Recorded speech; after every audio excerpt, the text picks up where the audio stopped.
एक बार सभी प्यार से बोलेंगे। देखो धीरे बोलोगे तो बात बनेगी नहीं। सिया राम मैं सब जग जानी करो प्रणाम जोर जुग पानी। आप सबके हृदय में उपस्थित मेरे सर्वेश्वर भगवान को नमन। आइए, आज से 7 दिवसीय यज्ञ यहां पर प्रारंभ हो रहा है। धन्य है वो समिति जो मानस के माध्यम से हम सभी लोगों के मनों को भगवान के चरणों में लगाना चाहती है। ये राम कथा मात्र एक कथा नहीं है। हमने कहा मानस के वाक्यों से, मंगल करन कलिमल हरन तुलसी कथा रघुनाथ की। आज इस संसार में आप देखेंगे प्रत्येक प्राणी त्रस्त है, परेशान है, दुखी है, भविष्य में होने वाले अमंगल से चिंतित है।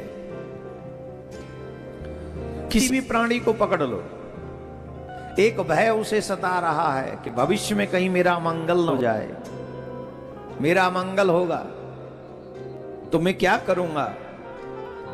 अब भविष्य में अमंगल ना हो, इसके लिए मंगलमयी भगवान की मंगलमयी कथा जिनके जीवन में है, उनके जीवन में कभी अमंगल हो नहीं सकता। मंगल करन कलिमल हरन,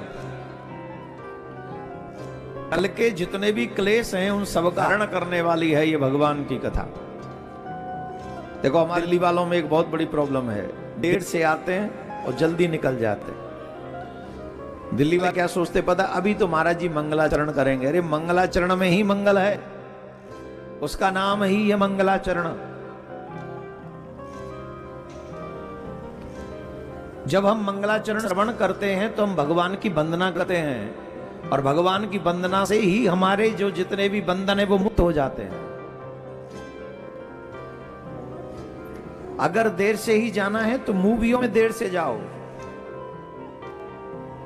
यहीं पे एक बहुत बड़ा हॉल है, मूवी थिएटर है रोहनी में ही। 4 फिल्म चलती है एक ही साथ।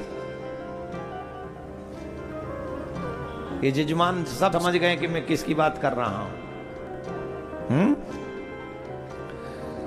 और वहां समय पे पहुंच जाते, भीड़ भी लगी रहती है।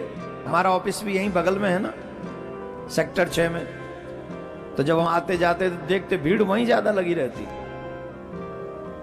अब हमने सोचा कि शायद भंडारा होता होगा इसमें, तब बताया भंडारा नहीं होता, यहां तो जीवन का ही भंडारा होता है महाराज। तो वहां भीड़ समय से पहले पहुंच जाती है, और जहां हमारा भंडारा नहीं कल्याण होता है वहां हम थोड़े विलंब से पहुंचते हैं। हम तो समय पे ही आएंगे, तुम विलंब से आओ तुम्हारी मर्जी। हमने आज यजमानों से कहा था, देखो टाइम पे ध्यान रखना बस, चाहे वहां 4 लोग आए पर कथा टाइम पे शुरू होनी चाहिए। क्यों महाराज ऐसा क्यों, लोगों को आ जाने दो, अब जाना। मैंने कहा जब ऊपर जाना होगा तो लोगों की प्रतीक्षा नहीं होगी कि टाइम पे लोगों को आ जाने दो फिर जाएंगे। वहां तो यही होगा, समय आ गया निकल लो, कोई आए या कोई ना आए, तो समय पे पहुंचना। सिद्धांत ना लीजिए कि समय पे पहुंचना है। मेरे प्यारे, ये जो राम कथा है, जिन भगवान के नाम के मात्र से, जिनके नाम जाप करने के माध्यम से विधि हरि हर मय वेद प्राण सो, ब्रह्मा जी में वो सामर्थ्य आ गई कि वो सृष्टि रचना कर सके। जिनके नाम से शंकर भगवान में वो पावर आ गई कि वो सृष्टि का संहार कर सकें। जिनके नाम से नारायण में ये सामर्थ्य आ गई कि वो सृष्टि का पालन कर सकें, वो भगवान का नाम हमारा क्या नहीं कर सकता। क्या संभव है। हम लोगों के जीवन में जो दुख है वो किस लिए है, क्योंकि हमारे जीवन में सुख का कारण नहीं है। सुख का कारण है नाम, सुख का कारण काम नहीं है। सुबह जिन्होंने कलश उठाए थे वो सब आ गए क्या, जजमान लोग बताएं। नहीं आपने तो, आप तो आ गए, सब आ गए क्या, मेरा क्वेश्चन ये है। सब क्यों नहीं आए? बोले महाराज थक गए आज पैदल चल के। और पूछो क्यों नहीं आए? बोले महाराज काम लग गया इसलिए नहीं आए। काम लग गया इसलिए नहीं आए। कई लोग आएंगे काम से थोड़ी देर से आएंगे, यही हुआ ना।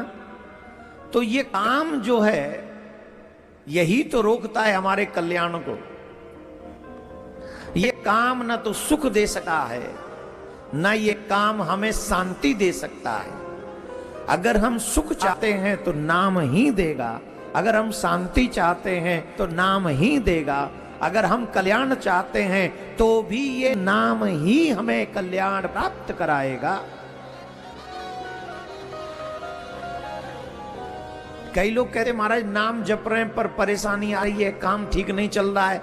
कई बार तो ऐसा लगता है कि ठाकुर जी सही कृपा तुम पे ही कर रहे हैं। कैसे?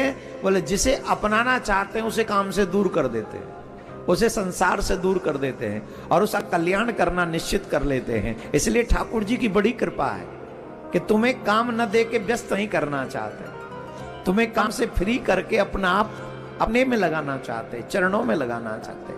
ये भी अहित की कृपा है। भगवान की हमें अहित दिखता है पर उसी में हमारा हित छिपा होता है।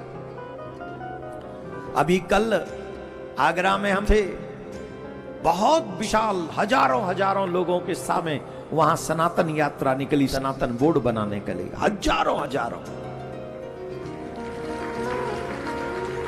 अभी सिर्फ आपको फोटोग्राफ से ही मिले होंगे, सोशल साइट पे वीडियो नहीं मिला होगा। तो ये लोग थोड़ा बना बनू के डाल डूलते न, लोग कहते धूल खाओ। कल हम खूब धूल खा के आ रहे हैं। इतनी रज उड़ रही थी इतने लोगों की खेतों में से, इतनी रज उड़ रही थी चरणों की प्रहार से, लेकिन इतना उत्साह उन लोगों में था, इतना उत्साह उन लोगों में था उस यात्रा को लेकर, सनातन बोर्ड को लेकर, जिसकी शुरुआत दिल्ली से हुई है। कहां से हुई है शुरुआत? कौन कौन थे दिल्ली में? इतनी विशाल शुरुआत।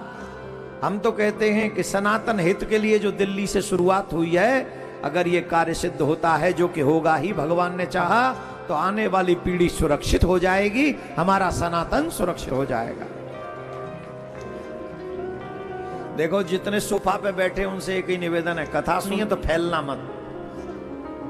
ये सोफा कुर्सी ऐसी चीज है कि फैला देती है मनुष्य को। बैठो सोफा पे, लेकिन ऐसे नहीं, ऐसे कुर्सियों पे जो बैठे वो भी ऐसे ही बैठे, फैलना नहीं है, समेट के थोड़ा सा कंट्रोल में रह के। तो अगर सचेत रहोगे तो कथा का एक शब्द आपको समझ में आएगा, और आप समझे, आपके बच्चे समझे, यही कथा का मेन उद्देश्य है। आज इतनी समस्याएं घरों में, इतनी समस्याएं हैं कि एक दूसरे में बनती नहीं है। धन कैसे कमाना चाहिए पता नहीं है, व्यय कहां करना चाहिए पता नहीं है, परिवार के बुजुर्गों के साथ कैसा व्यवहार करना चाहिए पता नहीं है। मैं आपसे एक निवेदन करता हूं, अगर आप मंदिर जाते हो और मंदिर में आप आधा घंटा लगाते हो नित्य, कौन आधा घंटा लगाता है मंदिर में जाके, या घर में ही? घर में ही मंदिर है कि घर के बाहर मंदिर है? समय कहां लगाते हो, घर में कि घर के बाहर? जो घर के बाहर मंदिर है वहां। हमारा निवेदन है, किन किन के घर में बुजुर्ग है,